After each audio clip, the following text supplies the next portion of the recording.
CBS Radio Mystery Theater presents...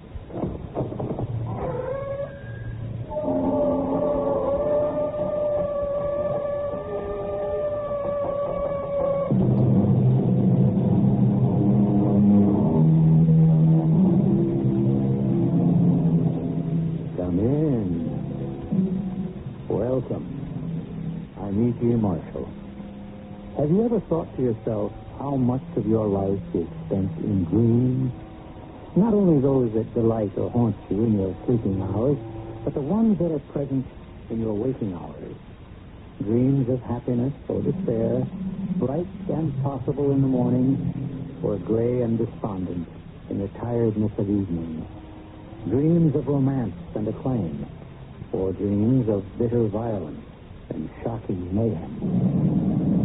Just as I said, it's a ghost town.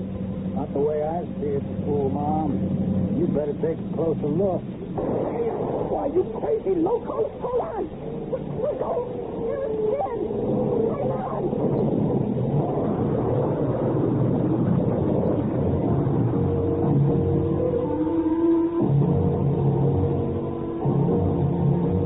Our mystery drama, Ghost Town, was written especially for the Mystery Theater by Ian Martin and stars Lois Nettleton.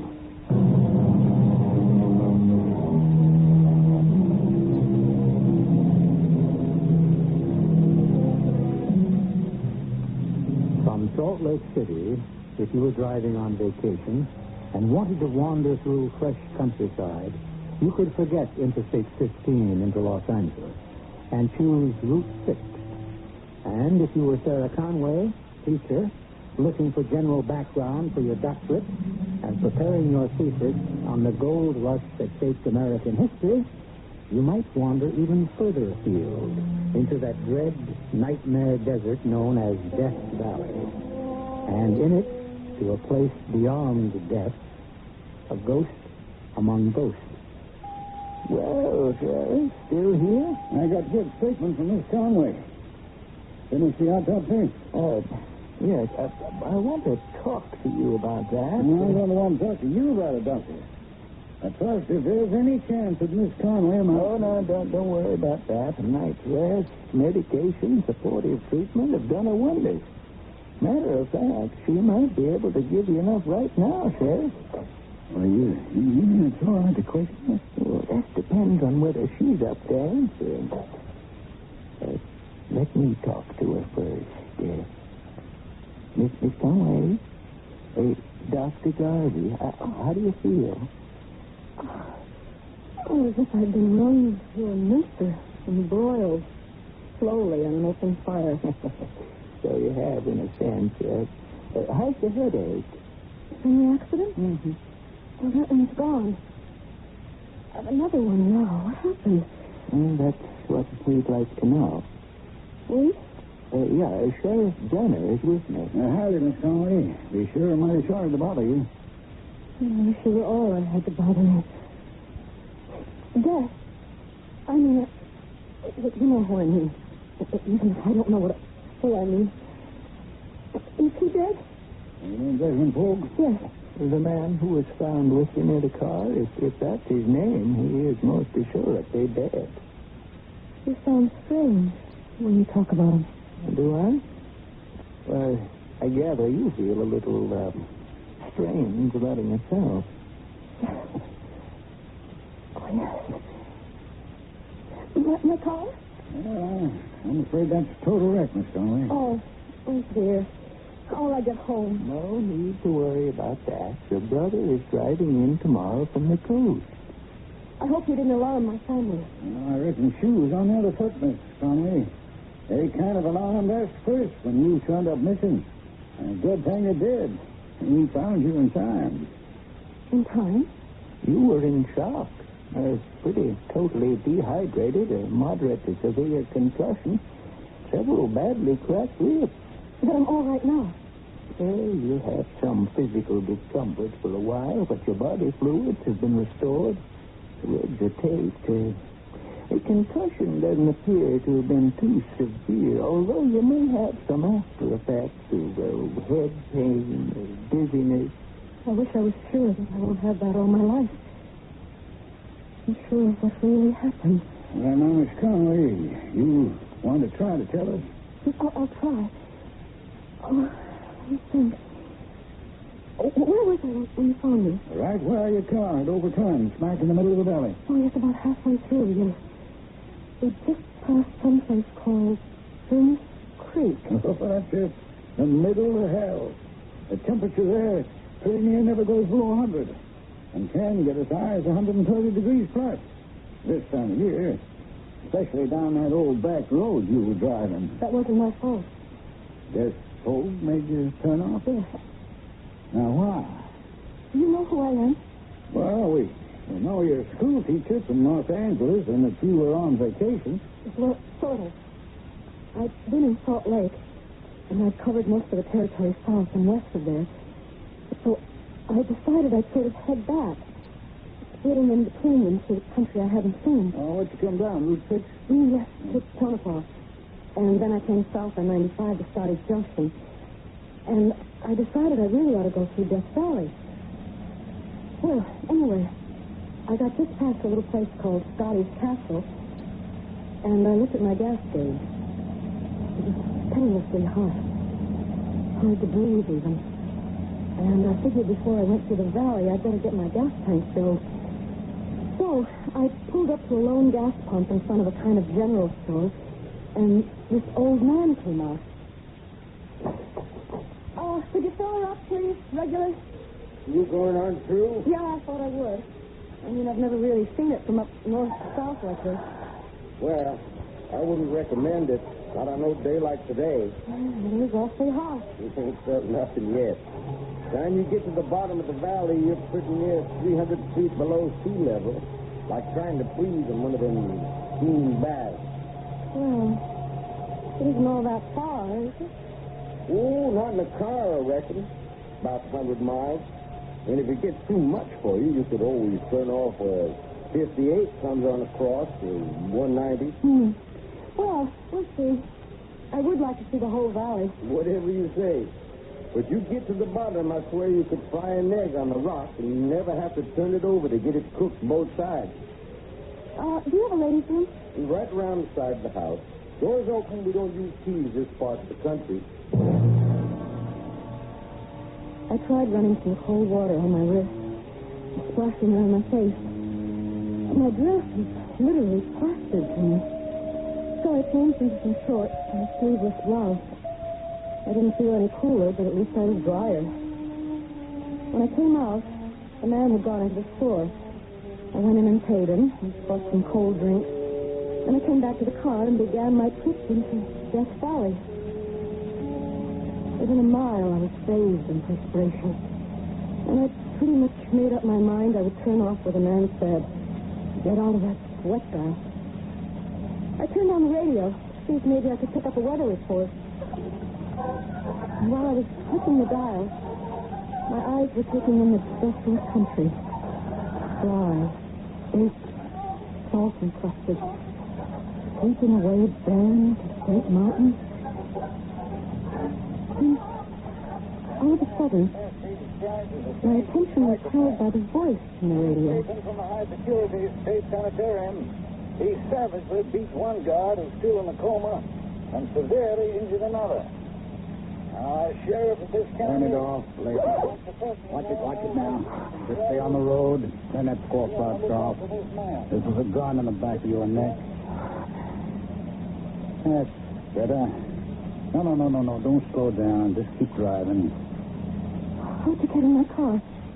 When you went to the ladies' room, I climbed in the back. It's hot and old get out back here. I'm coming up front. Who are you? I'm a dangerous nut. Didn't you hear? You're the man. The one Rose was talking about? That's me. This Pogue. What's your name? Why, Don't make no difference to me. All I want is just a handle to call you. my name is Sarah Conway. You're a right cute little kitten. What are you doing heading into Death Valley all alone? Well, I'm on my way home. To where? Los Angeles. from where? Well, the last big city I was in was in Salt Lake. Why'd anyone in his right mind pick this route to travel? Curiosity. Oh, yeah. You know what that did? Killed the cat, didn't it? Or maybe the kitten? What was you so curious about? I'm interested in anything that has a gold mining background. Oh, yeah? How come? As background for my doctor's thesis. What are you, school teacher, something like that? No, not something like that. I am a school teacher. Tell me something. When they had me locked up, long ways from here, I did a lot of reading. I'm no educated man, but there was this thing I was trying to puzzle out. Maybe you being a school teacher could help. What were you trying to puzzle out? You believe in the notion of a bad seed? Like if you plant some cactus, and the first seed ever has got something wrong with it? Why, every plant that old cactus throws from then on in would be the same? Well, if you want my opinion, I'd say that was a generally exploded theory. Oh, yeah? How come you think you know so much, little old kitten school mom? You ever hear the real death toll? I don't understand. His real name was Desperado. What are you slowing down for? Well, we're coming to Route 190. This is where I turn off. Oh, no, you don't. Not now. You're taking me where I want to go. Where's that? You just keep on driving down the Furnace Creek, and then I'll tell you how to swing off to where we're going. Where are we going? Well, we're going back to Bone Dry Gulch to see if I can meet up for the first death toll. The one I was telling you about? Near as I can figure, my great-great-grandfather. But that's 4 generations. You'd have to be dead for nearly 100 years. Now, see, Miss School Mom, that's something I come a long ways to make real sure of. And if I can fix it right, I'm going to make certain sure he did die, good and proper. So I could never have been. You just keep on driving, ma'am. Unless you want to join the both of us.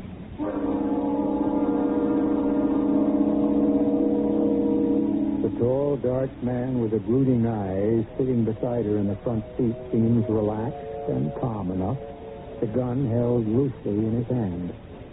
But his fixed gaze and his irrational statements constantly stir the butterflies in Sarah Conway's stomach and send worms of fear wriggling along her backbone. For there is no question that Death Pogue, if that's his name, is stark, staring mad. I shall return shortly with Act 2.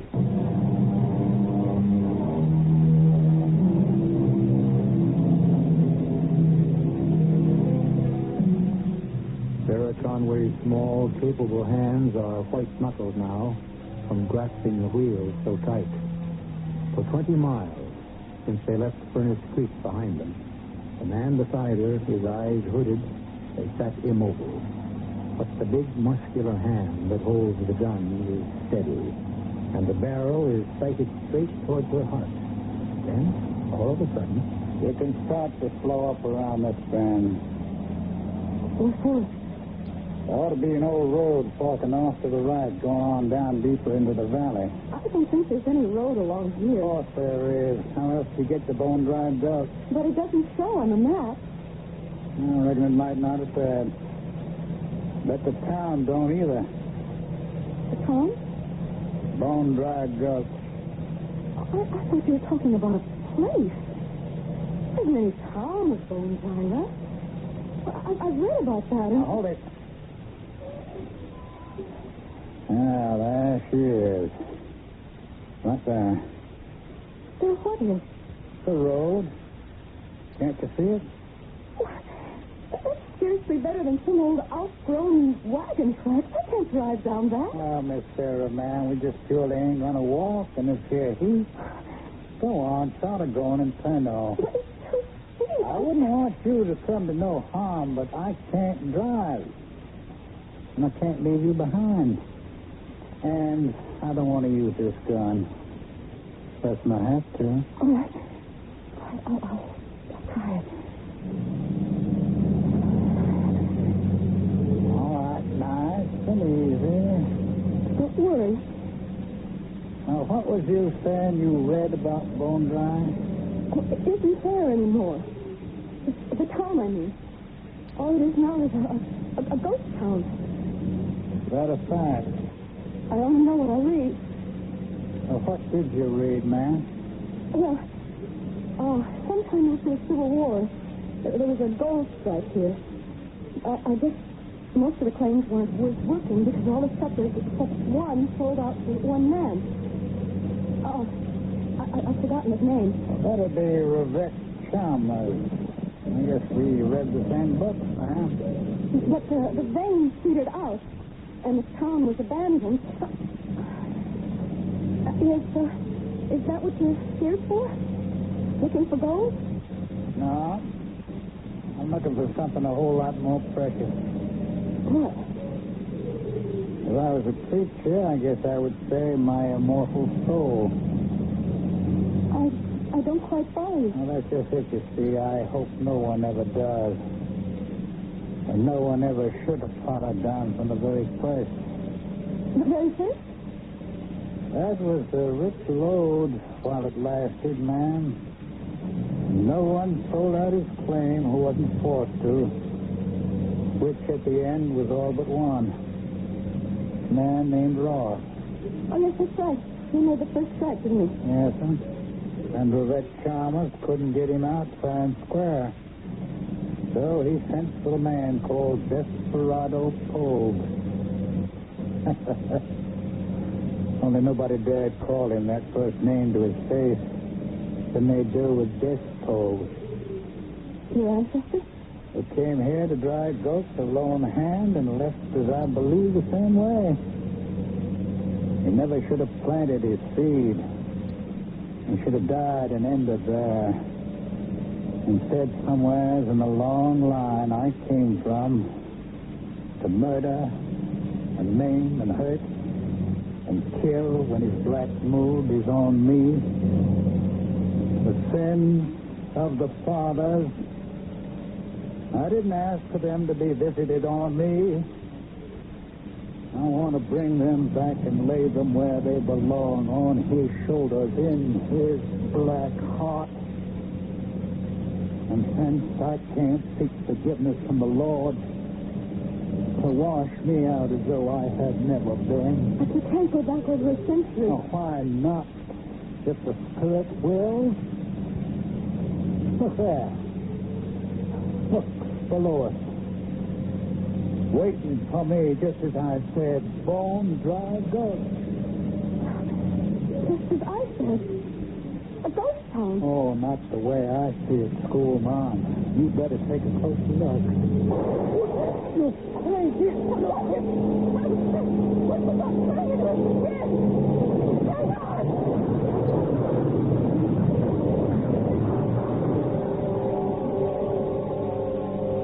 He tried to grab his gun.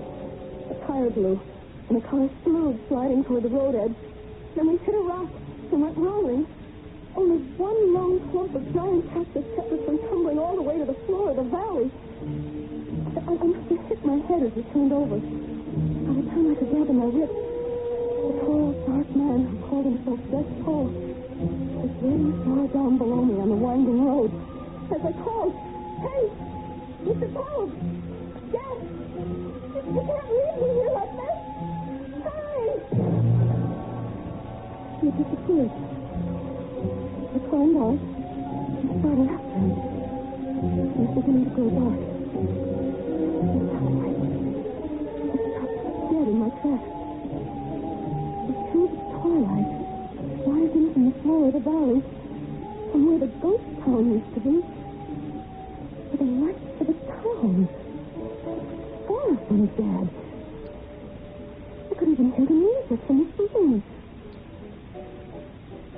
I hadn't, till now, paid much attention to how the man had been dressed.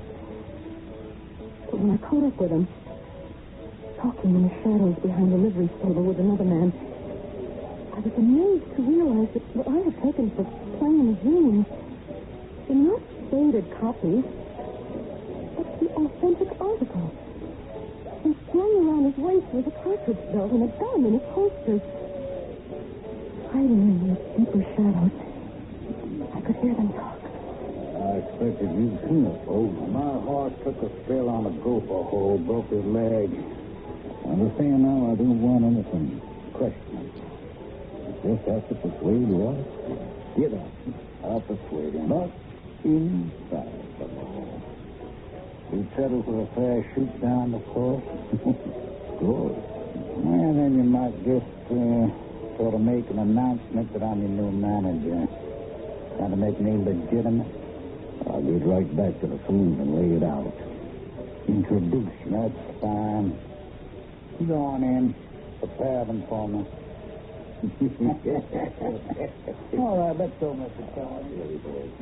They turned so quickly and came toward me that instinctively I started back. And as I did so, I slipped and fell right in their path.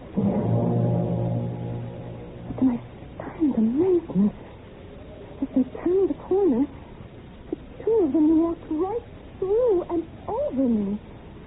As if I were no more substantial than the shadows around me. And in that moment, I realized that not only was I in a ghost town, but I was more ghost than anyone in it. I must have fainted. When I came to, I found I was being lifted by a tall, fair-haired young man. You just take it easy, Miss Ross. You got to say, take you right to the buggy. Who are you? Chad Stevens, man. Your daddy took the worry when he didn't come back from town before dark and sent me on in from mine to check up on you. Good thing I did. Why? Well, found your iron right here by the stable. He must have got to you. You feel right enough to sit up on the buckboard seat, Miss Sally, or would you rather lay down on some blankets in the back? Oh, no, I'm all right. Chad, did you say? When you just tell me you don't know who I am, I know you're not yourself. I have to admit, tonight I'm not. Well, now, what's wrong, Miss Sally? How come you didn't pull out of town before dark? I got caught up in what the Rex Thomas was up to behind everyone's back. Like what? He bought himself a hired gun. Ever hear of a man named Cole? Desperado? I surely have. We got him in bone dry. We got just about as much as any man can handle. You know about it? He's one of the deadliest guns in the territory, and if Rosette Chalmers imported him, your dad's got his back to the wall. Sure bad news. How do you know Cole is here? I drove... I rode in with him. From where? I saw him riding. And I heard him meet with Chalmers, and what the Chalmers do. I'm right anxious to hear that myself. But first, hey, boy, get up. Hey. You better get on back home and have a council of war with your daddy. Chad whipped up the horse that was pulling the buckboard to a steady lope. His own horse, bridle looped around the stern post, picking up behind us. I no longer knew where I was bound. What was infinitely more important, who I was anymore. Sarah Conway, B.A., M.A., headed for Ph.D. Was someone sorry lost. A century before my time. Headed back to meet a father I wouldn't be able to recognize. With a man named Chad I'd never seen before in my lifetime. And suddenly, I was pulling up short before a long, low ranch house. Built of pink logs and adobe. And a tall, silver-haired man greeted me, lifted me down, and called me daughter. And the two of us were sitting out in a patio. And at least there was the faintest hint of a breeze blowing to help me try to gather my scattered thoughts together. So you brought the gunslinger in. Is that right, little daughter? Yeah, I guess so.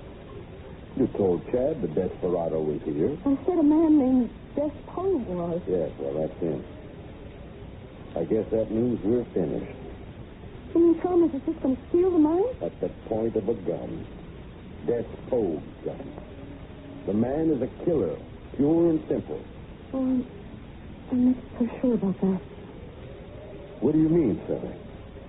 I'm not sure how to tell you. Or anyone, Mr. I mean, Daddy. Could we talk this over tomorrow? Right now, I'm kind of tired. Well, sure, hon. We'll go get some sleep. I guess we'd all better get ready for tomorrow. Oh, I can't say it looks as though it's got much future in it. The man who thought he was my father led me to a room with a lovely down mattress bed, a checkerboard counterpane. Gratefully, I snuggled under, and a quote kept swimming through my head as sleep waves over engulfed me. Sufficient unto the day is the evil thereof. Evil.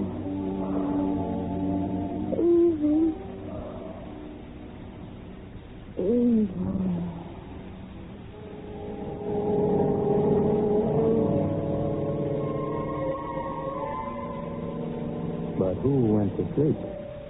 Our teacher of today, the pragmatic, cheerful, competent Sarah Conway, or a girl born 4 generations before her, who lived in another century, a girl named Sally? And the link between the centuries, which aspect of the man is he? The sad, guilty despot fighting insanity and a kind of undying remorse, or the smooth, suave, impersonal gun killer of the 19th century? I shall return shortly with Act 3.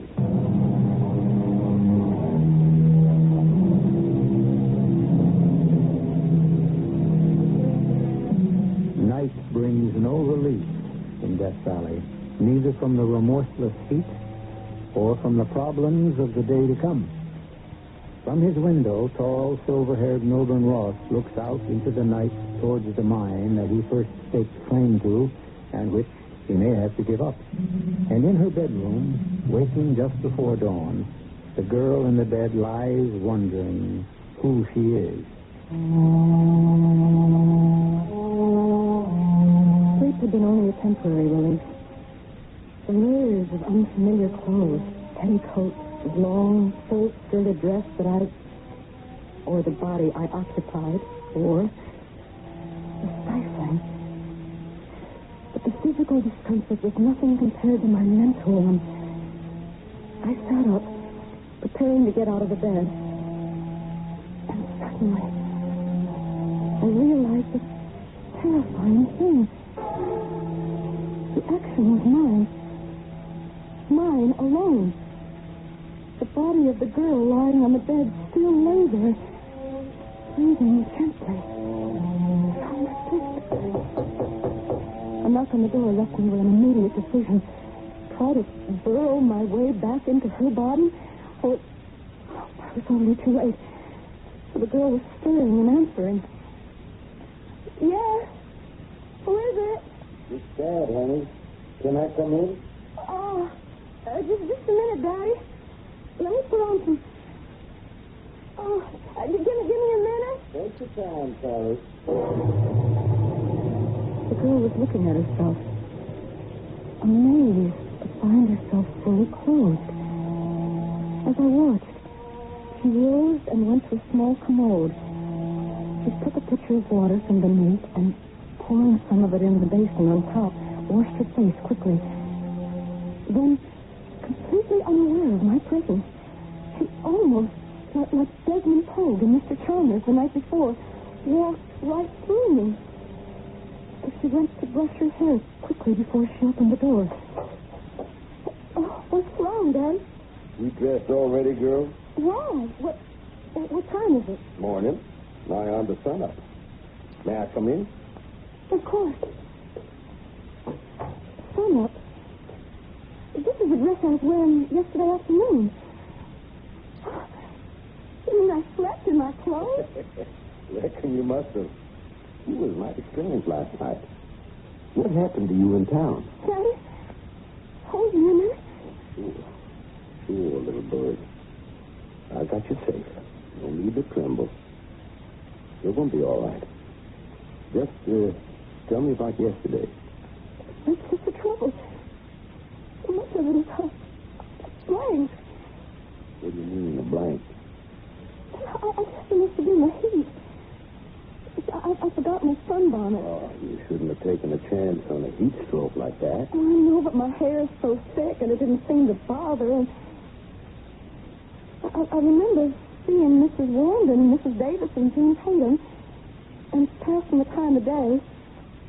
I put up the rig and the horse at Josh's Trent stable, and I did all my shopping at the store. When was that? Well, it seems pretty low by then. I spent a long time looking through materials. How are you feeling then? Well, just fine, Daddy. I remember everything so clearly. Just after I met that strange man. What strange man? It was just after I got through in the general store, and I was heading back to the livery stable. The streets were all deserted, and dusk was a-falling. And suddenly, he came out of nowhere. This tall, dark man was coming down the sidewalk towards me. I wasn't paying much heed till we got real close. And I realized he wasn't going to step aside for me. Now, what a young lady like you ought to look where she's going. Well, I knew where I was going. I expected you to step aside. Now, why would I do that? Any gentleman would. Who said I was a gentleman? Well, certainly nobody would now. Running right into me this way, aren't you ashamed? Nope. Yeah. I ain't ashamed. If I'd stepped aside, I wouldn't have you in my arms. Now, this is better than being a gentleman any day. Just let me go. Oh, not for a minute. Take your hands off me. Will you tell me what's your name? My name is Sally Ross, and my father's name is Milburn Ross, and he's an important man in this town, and if you don't let me go, he'll make you sorry. Oh, Woody, now. But that wouldn't be Mr. Ross of the Ross Chalmers mine, would he? That's just who he is. And if he was to see the way you're handling me, he'd ride you out of town on a rail. Oh, is that a fact? Okay, little bird. I'll let you go this time. Only next time I won't make it too easy. You just tell your daddy anytime he's looking for a fight, I'll be waiting for him right over there in the hotel. Evening, ma'am. You? What's your name? You tell your daddy that I'm the man Mr. Chalmers just hired as the new manager of the mine. Well, I'm just sick to be tired, Daddy. I'm just boiling inside. I'm just unclean. Everywhere his hands are pawed over me. Sally, did that man do anything else to you? What else, Daddy? He didn't follow you to where Chad found you behind the livery stable and... No, nobody followed me. You're sure? So how did you faint then? That's not like you. Well, I'd forgotten the bonnet. Maybe. But you wouldn't have a delayed reaction to heat like that. And he said he was going to be the new manager of the mine. He said Mr. Chalmers had made him that. Daddy? Daddy, where are you going? No man is going to steal my mine away from me or manhandle my daughter. I'm going to find Death Hogue and have him run out of town. I barely had time to slip through the door before he slammed it shut and turned the heavy key. I followed him downstairs and called out to Chad to hitch up the buckboard. I waited while he opened the safe and took out some envelopes, and he strapped on a belt and an old single-action coat. Then he headed for the stable. What do you think you're doing, Chad? I'm going with you. Oh, no, you're not. You're staying behind here to take care of Sally in case anything happens to me. Now, here, you take these envelopes. Mr. Ross, Son, I can't let you... Son, you haven't ever handled a gun. I have. Well, not the way a slinger like Death Hogue can. Well, we'll hope it won't come to that. In case it does, that's my will, the deed to the mine, combination to the safe. And this here's the key to Sally's room. I locked her in. Don't you let her out till I'm gone. Mr. Ross, please, sir, don't do it. There's some things a man just naturally has to do, Chad, even when he don't want to. Hey, boy, get up. Long before he started off to town, I scrambled into the wagon. That was one wild ride. I was bruised and battered and dirty as the swaying wagon threw me from side to side. Coming into the main street of town, he barely slowed down till we got to the hotel and came skidding to a horse. Oh, boy. Hold up, boy. He got out of the wagon, hitched the horse, and strode up the steps across the porch and into the hotel. I was right on his heels. There was a dining room to one side, and Bess Pogue and Chalmers were sitting there, gun belts draped over the back of a chair between them. You, Des Pogue? Yep. I reckon you must be old Daddy Ron. Now, hold it a minute. I just want to know two things from you, Chalmers. Then you can go on talking, or keep your mouth shut. Oh, man, what are you so hard under the collar? Did you hire this cheap gunslinger to be manager of the mine? Well, now, you know we need a good manager to keep the man in line. That's my job, so you can fire him right now. Now, just a minute. You're all riled up. All right, then I will. You're fired. Now, go on. Get out of town. You're mighty brave with a gun in your hand, ain't you? On your feet and start marching. No, man. Won't work that way. Yeah, I kind of taken a liking to that baby doll of yours. So even if I was to leave town right now, I'd be back with another gun. No, sir. Only one way I'm leaving this town. In a box. You want to shoot me so they can put me there? I'll shoot you down like a dog. But I can't. So we'll just have to settle it outside. Strap on your gun. I'll be waiting for you.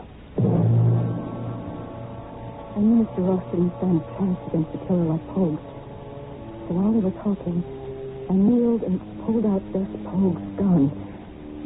Flipping open the cylinder, I took the shells out onto the rug beneath the table, swung the cylinder back in place, and slipped the gun into the holster. I kept my fingers crossed when Pogue hitched on his belt. He only flipped the butt of his gun a little to make sure it would slide out easy on the draw, and followed out onto the street. That's all I remember, Sheriff. So I came to, trapped behind the wheel. And this Pogue lying out there in the dust. Where we found you? Yeah. I'm sort of tired now. Well, that's quite enough. Come on, Sheriff. No, just one more question. You know we found this gun lying on the seat beside you. That's the gun the man in the car had. The one who said he was Des Pogue. Yes. You can identify it? Yes. All right, Sheriff. That isn't one question. It's free. Now out. All right, I'm going. Wait a minute. I'll join you. Some story, huh? No. Now, what would you call that as a medical man? Hallucination? I wish I knew. You know, it's a funny thing. It was a real Des Pogue, you know. I remember my old granddaddy used to talk about him. What happened to him? Well, I don't guess anyone ever knows how he ended up. Was the man who abducted Sarah Conway, was his real name Des Pogue, too?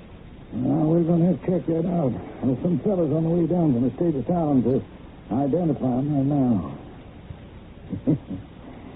You know, I'm kind of sorry to think that poor little lady in there had to shoot him dead. Well, you don't mean to bring charges against her. Well, I got to, just a matter of form. I'm sure it'll be written off as self-defense. If I were you, Hiram, I'd figure out some way the gun just went off in his hand, or either he died by accident, or maybe suicide. Why? When you asked me if Sarah Conway's story was hallucination, I said I wished I knew. I'll tell you why I said that. The gun you're holding is a modern 38 caliber double action, right? So chew on this. You know, guns are a hobby of mine. I qualify as an expert. The bullet that I dug out of the corpse, whoever it was, isn't made anymore today. And it couldn't have come from that gun. That bullet could only have been fired by an old Colt single-action .44.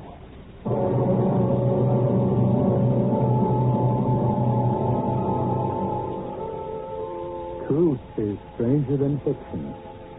Or is it the other way around this time? And which is the fiction? Which the truth? Sometimes it's useless to look for answers. But whatever the explanation is, both Jeff Pogues are dead. And the one who rode with Sarah Conway got his wish. The bad seed is buried with him in the ground. And this time it cannot grow again. I'll be back shortly. There was some delay in the arrival of the men from the state sanatorium. And by the time of their arrival, positive identification of the dead man as the escapee had to be made through his teeth. Because by some strange chemical reaction caused by the pitiless sun and the virtual lime pit in which the body had come to rest, the flesh had disintegrated as though the corpse had been exhumed from a century-old grave. Our cast included Lois Nettleton, Ralph Bell, Ian Martin, Nat Poland, and Russell Horton. The entire production was under the direction of Hyman Brown. This is E.G. Marshall inviting you to return to our Mystery Theater for another adventure in the macabre. Until next time, pleasant dreams.